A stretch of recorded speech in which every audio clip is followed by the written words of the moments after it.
Number 7 since I was in 7th grade, and I wanted to get it here, but Tony had it, so I wanted a low number, and it was either number 1. The only ones that were open are number 1 and number 10, and Venables wouldn't let me get number 1, so like I guess I got number 10. That's when the whole white Taj boy thing came out. So it was a stupid tweet, one of my many stupid tweets. So yeah. You're upholding number 10 and just fine.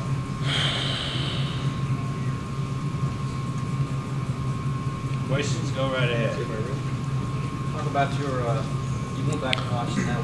How well do you think you played? I mean, I think I played decent for how well I prepared. I mean, I made a lot of I made a couple of mistakes that are very correctable. But other than not have a perfect game. There's gonna be a lot of other things that I can correct and I can get better on. I can improve every day. But other than the couple of mistakes, I feel like I played pretty decent. How much fun was that, being able to go out and play an entire game? It's a lot of fun when you're prepared and when you're out there knowing what you're doing and you're confident in your ability and confident in your game plan. It's a lot of fun. Because I've been out there on the opposite side of the spectrum where I was like, holy crap, I don't know what I'm doing.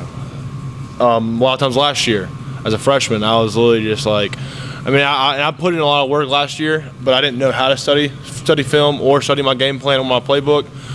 So a lot of times last year I was just playing ball, just running around making tackles, and I was nervous as crap out there. But Saturday I was really confident. I've never been in the film room as much as I was last week and been in my playbook and been annoying Venables as much as I did last week, just asking him questions and stuff. So, I mean, it was a lot of fun just because I was confident. I was able to play fast and just know what I was doing out there.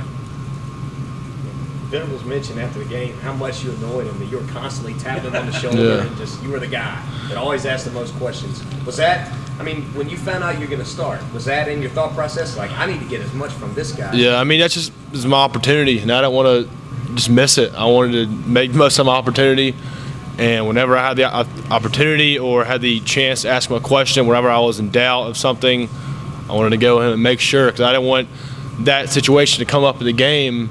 I'm like, oh crap, I could have asked him that question, but I was scared. You know what I'm saying? Like, 'cause he's a very intimidating person. Like, he is a very scary guy. Like, you know, and y'all know that he's very intimidating. And we think the same thing about him. So I've been like scared to ask him questions sometimes. 'Cause I don't want to sound stupid, but I was just like, screw it. This week, this is my opportunity. If it sounds stupid or whatever, I don't know. Like, I'm gonna ask you whatever I need to know because I don't want to go out there and look dumb, honestly. So that's why I prepared so much. And thank God it showed on the field. What was his message to you after the game? I mean, I guess he's proud of me. I mean, he told me he was congratulating me. He said he's proud of me, but he don't want me to get a big hat about it. I mean, he wants me to go out there every day and work. So he's not wanting to give a lot of praise, and I don't want him to give me praise because I want him to continue to push me every day, so I can go out there and work my butt off. So I mean, he congratulated me. That's all it was. That's all I wanted. Just know that he was proud that I made it pretty well, pretty good. Considering how well the defense was playing and going back to having fun, I mean, was there ever a time Saturday when the crowd was really loud and you just kind of took a second to take it all in and go, this is pretty cool? The first play of the game. Definitely, I mean, I think in every single game I've played in, the first play, you're always so nervous. I don't know what it is. The first play, you're always taking it in. You're always looking around like, wow, there's a crap ton of people here. Like, this is ridiculous. But after that first play and after that first time you get contact, it all goes out the window. The crowd's not even a factor, honestly. And it's hard to say that when there's 86,000 people out there. But after that first play, you're so zoned out and focused on what you're doing that the crowd's really not a factor at all. You mentioned being prepared and how it sort of helped you during the week. Did you feel different playing in terms of that ability to go and attack the ball since you knew more, or did you feel like you were thinking more out there? Well, I mean, I'm definitely thinking more because I'm thinking of the situations that can happen with each formation. But along with that thinking, it's like I'm like confident while I'm thinking. I'm not just like, holy crap, what's going on? My mind's not racing. I'm like putting two and two together, like, oh, this is formation. This is what they're going to do.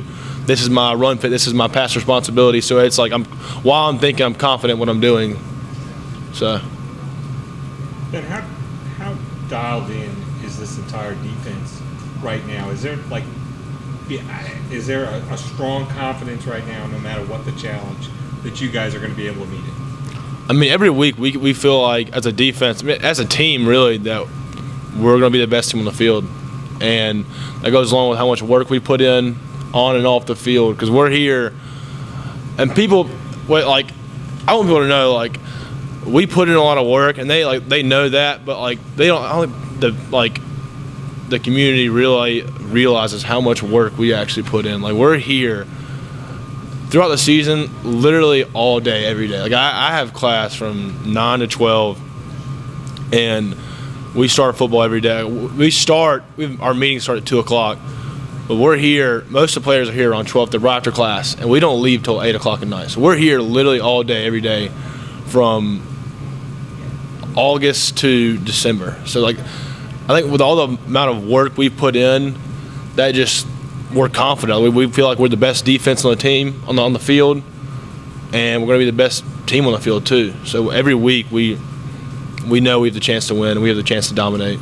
How about how these past couple of performances, maybe you throw out that second half against North Carolina perhaps, this string of performances kind of resonated with you guys? Does that just take your confidence to a different level? I mean, we're definitely happy about it, but there's a lot of areas we can improve on. And along with that shutout against NC State and the dominant performance against UNC and this weekend, there's a lot of areas where we played well and did a lot of good things, but there's also a lot of areas where we sucked and didn't do the right thing. So there's a lot of areas where we can improve on and get better each day. That's why we go out there and practice and bust our butt each day to get as close to perfect as possible. And we're never going to be perfect, but we're going to try to be as perfect as possible. So every defense when they're playing at home kind of plays to the fans, but it seems like you're kind of in your element doing that. What impact does the crowd have on your play, like on a per play basis? Honestly, when you're out there, like I said, when that first play, you realize that you see the fans and you can hear them.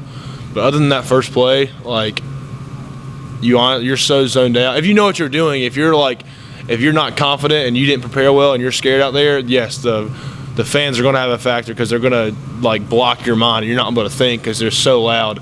But if you're confident and you're focused out there, the fans really don't have a factor. Like, I mean, and you hear them, but it's just kind of the back of your head. Like, you're so zoned out, like, that they really, it doesn't matter, honestly. Like, they're not going to affect how you perform and how you play. You were probably asked this. I'm sure you were asked this after the game, but I mean, that second and goal play, I mean, what, if you could just take me through it, I mean, what were you thinking? What did you see? Which play? Was it the Browns? After the long pass. After the long pass? Yeah. Oh, the long pass? Yeah. I don't know. That last drive, I don't even remember. There's a long pass with Then they got that to the slant goal route. line, then the slant Yeah, route, they run that just that lead. And they were running back.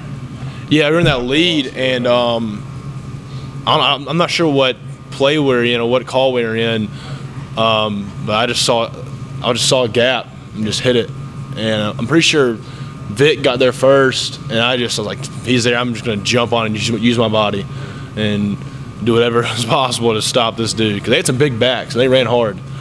And there was a couple times where they drug me a little bit. But Vic got there first, and I was like, screw it, I'm just jumping on this guy. Hopefully my body will pull him down. And that's all I just hit a gap. Saw a gap. I'm like, there's my opening. I'm shooting it. I'm just going. Anything else? Thanks, Ben.